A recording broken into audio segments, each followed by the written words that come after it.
Komutanım. Çıkıyor musun? Evet komutanım. Buralarda bir kitapçı bulabilir miyim acaba? Bir tane var çarşıda. Ben de o tarafa gidiyorum, gel. Sağ olun. Diğerleri nerede? Herkes buralarda bir yerde. Benden başka çıkan yok komutanım.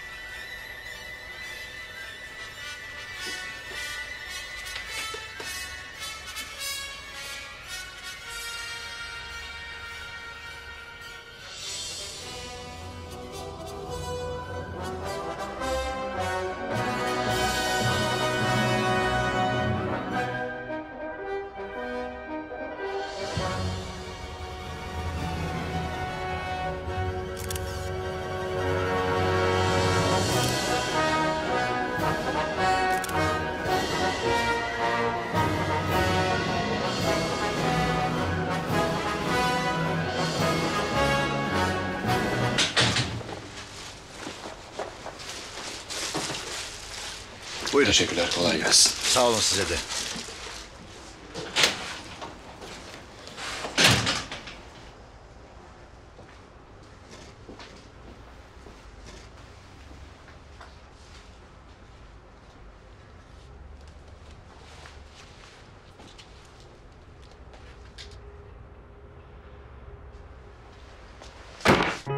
Ne yapıyorsun? Gizli gizli kimsenin fotoğraflarını çekmemelisin. Sadece 2-3 tane fotoğraf, ayrıca o benim için değerli. İzin alabilirdim. Verir miydin? Hayır. Ya ver şunu. Bak, fotoğraflarımı sileceğine söz verirsen alırsın, tamam mı? Tamam ver.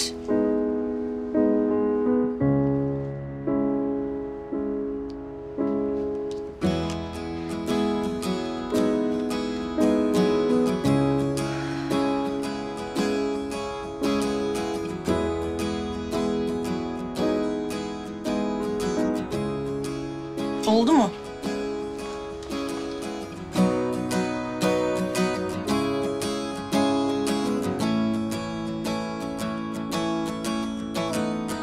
Fotoğrafçı mısın? Hayır, gazeteciyim. Sen nesin, istihbaratçı falan mı? Sade bir vatandaşım.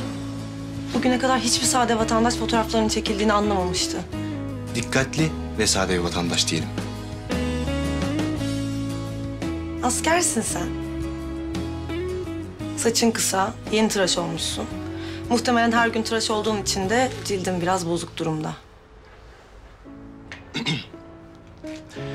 Bence sen istihbaratçısın. Hayır, gazeteciyim. Nerede çalışıyoruz? Fransa'da bir haber ajansı. Bilmezsin. Ayrıca Fransa vatandaşıyım ben.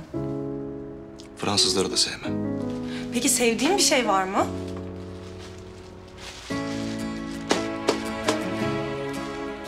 Hemingway. Ama o da gazeteciydi. Aynı zamanda çok iyi bir avcıydı. Polis misin?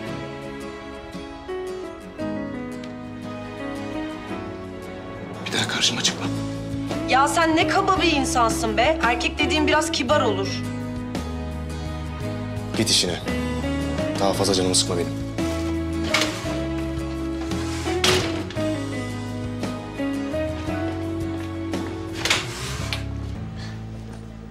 Senden bir şey rica edeceğim.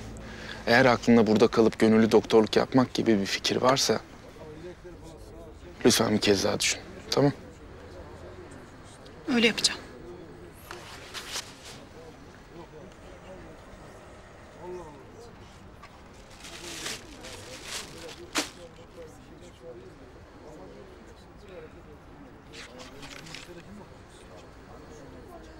Ne oldu? Neye bakıyorsun? Hiçbir arkadaşı gördüm.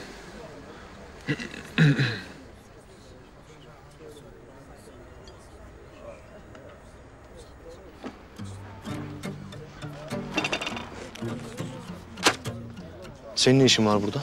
Buldum. Savcısın sen. Serbest muhasebeciyim. Rahatladın mı? Peki o zaman neden silah taşıyorsun?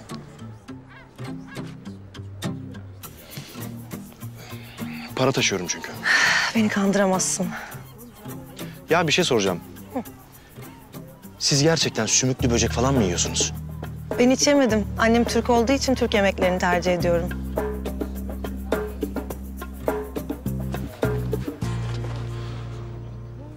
Aha!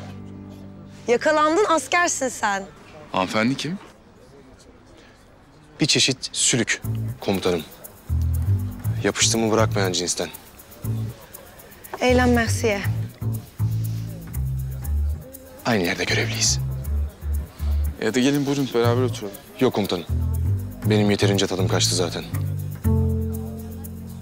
Yok hadi gelin beraber oturalım. Hay hay.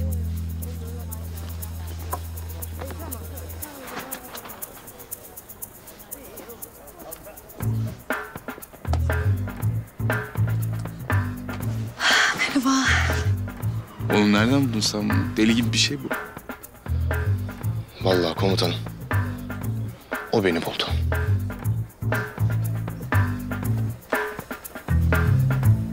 Sonuçta savaş ya da değil, insanları öldürüyorsunuz. Yani üniforma giyiyor olmanız bunu haklı göstermiyor maalesef. İnsanları mı öldürüyoruz? Delirdin mi sen be? Kundaktaki bebekleri öldüren adamlara sen insan mı diyorsun? Sadece onları bu hale getiren bir sistem var diyorum. Hangi sistemmiş o? Kimlik. Esas sorun bu bence. Kimliği olmayan insanlara otomatik silah verince onlara kimlik de vermiş oluyorsun. Adamın geleceğe dair umudu yok. İşi yok. Ve öfkeli. Yani silaha sarılmasını anlayabiliyorum. Evet, hak vermiyorum. Ama anlayabiliyorum. Ve işte buna da empati deniyor. Demek empati deniyor. Daha bir hafta olmadı. Nişanlım defnedeli. Buna ne deniyor? AVM saldırısına. Daha çok gencim evet. Dünyanın en tecrübeli insanı da değilim tamam. Ama ben tam 6 yıldır buradayım. Buralardayım. 5 kuruş parası olmayan, geleceğe dair hiçbir umudu olmayan bir sürü insanla tanıştım. Hiçbirinin aklına eline silah alıp AVM'de insanları taramak gelmedi. Bakın hanımefendi. Kimse savaşmaktan hoşlanmaz. Ama biri benim toprağımda benim bayrağımı indirmeye kalkarsa mezarını kendi kazsın. Sizin için her şey bu kadar basit değil mi? Evet her şey bu kadar basit.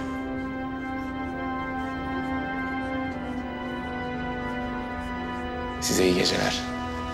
Ne oldu şimdi? Nereye gidiyorsun? Siz empati yapmaya devam edin. Ben gidip silahımı temizleyeceğim. Empatiymiş.